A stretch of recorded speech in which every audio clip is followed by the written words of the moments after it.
Welcome to the Deep Dive. Today we're tackling a really difficult subject, the ongoing conflict between Israel and Hamas, and looking at it within that much broader Israeli-Palestinian struggle. Yeah, it's crucial. And the scale. I mean, the loss of life over the past year, tens of thousands dead, millions forced from their homes.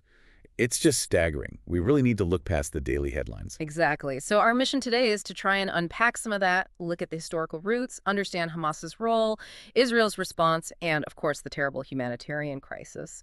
We'll be using insights from various expert sources to give you that context. And you really can't understand the present without grappling with the history. It's long, it's complex. This didn't just start recently. Yeah. You got the British Mandate period, then 1948, the Nakba, the displacement of Palestinians, which is absolutely central, and then, of course, the 1967 war. The Six-Day War, yeah, leading to the occupation of Gaza and the West Bank. Precisely. Those events laid the groundwork, created this legacy of, well, grievance and unresolved questions that just keep fueling things. So you see these cycles, conflict, then maybe attempts at peace, but they fall apart. Right. Because the core issues, land, security, sovereignty, they remain fundamentally unresolved. And that, unfortunately, creates fertile ground for more radical approaches.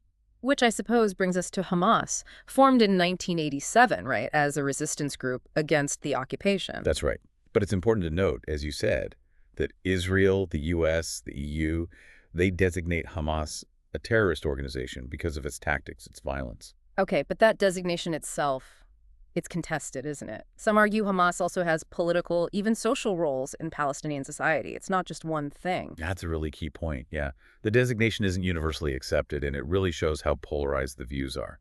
It's hard to view any actor here through just one single lens. Right. And this is all happening against the backdrop of, well, failed peace talks, Oslo, Camp David. There was hope, but ultimately no lasting peace came out of them. And the settlements, the Israeli settlements in the West Bank, they keep expanding. A major factor. Consistently cited as a huge obstacle to a viable Palestinian state, and frankly, a major source of Palestinian anger and frustration. We saw a quote from a historian that seemed to sum it up. Yeah, it was something like, the cycle of violence didn't start on October 7, 2023. Decades of occupation, blockade, and failed diplomacy created the conditions for Hamas's attack and Israel's devastating retaliation. Yeah. It puts it starkly. Okay, so let's turn to that date, October 7th, 2023. The Hamas attack, horrific. About 1,200 Israelis killed, around 240 taken hostage. An absolutely brutal attack. And it triggered, well, an unprecedented Israeli military campaign in response. And the scale of that response, the reported Palestinian casualties are just immense. Over 41,000 killed in Gaza reported. Reported, yes. And tragically, most observers believe the actual number is probably significantly higher. It really underscores the asymmetry of this conflict. And the destruction in Gaza. Widespread, which has led to these very serious accusations against Israel. War crimes, indiscriminate bombing, the blockade, causing famine. These are heavy accusations. And this is where the debate gets really intense, legally and ethically. Is it genocide? Is it disproportionate force?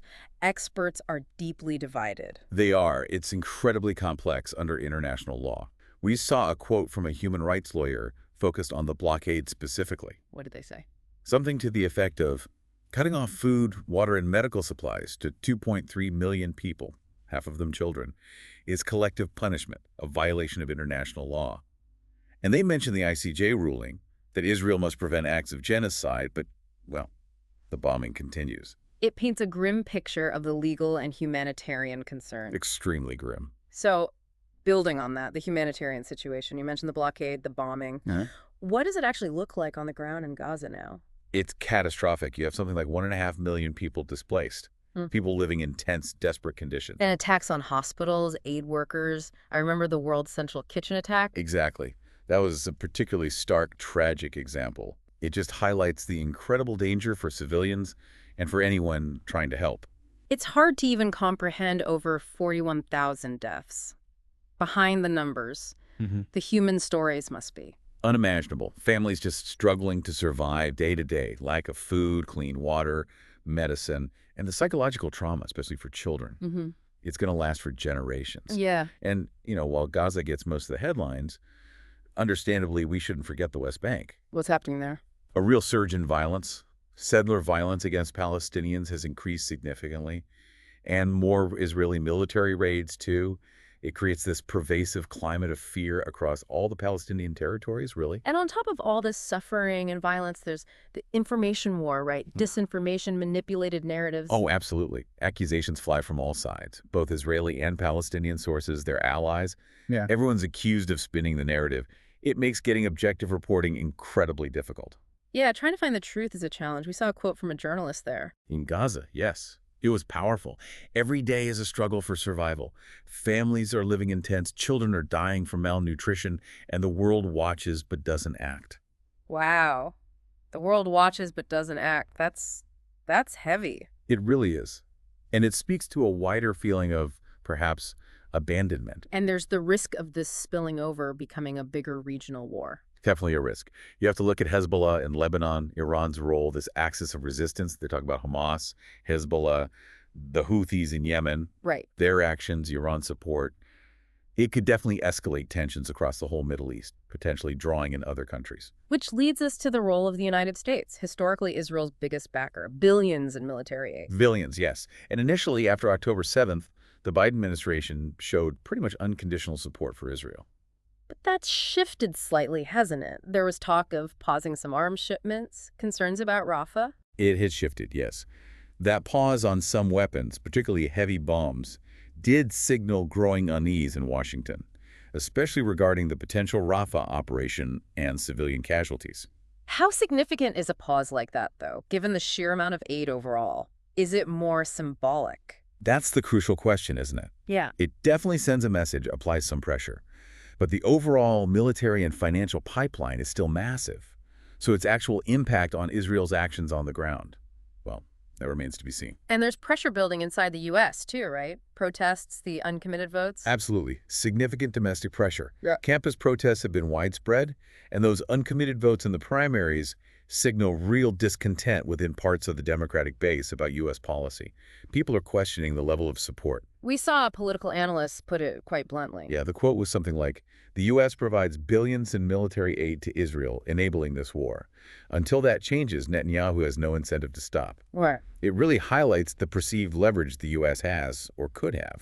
So, looking forward, paths ahead. What about the two-state solution? Is that still even viable? Well, you hear it described as dying but not dead. It's still the most commonly referenced framework. But those settlements we talked about in the West Bank, they make it incredibly difficult, maybe impossible, to actually implement on the ground, a huge physical obstacle. But despite that sort of bleak outlook, there is this growing global call for a ceasefire. There is a very visible movement. You see the big protests globally, the campus encampments we mentioned, and also voices from within the Jewish community, like Rabbis for Ceasefire, for instance, demanding an end to the violence. So there's pressure from below, from grassroots movements. Definitely. But ultimately, the sources we looked at tend to suggest that without some kind of major political shift within Israel, within Palestinian leadership, maybe even involving Hamas's military defeat, this awful cycle of violence is likely just to continue.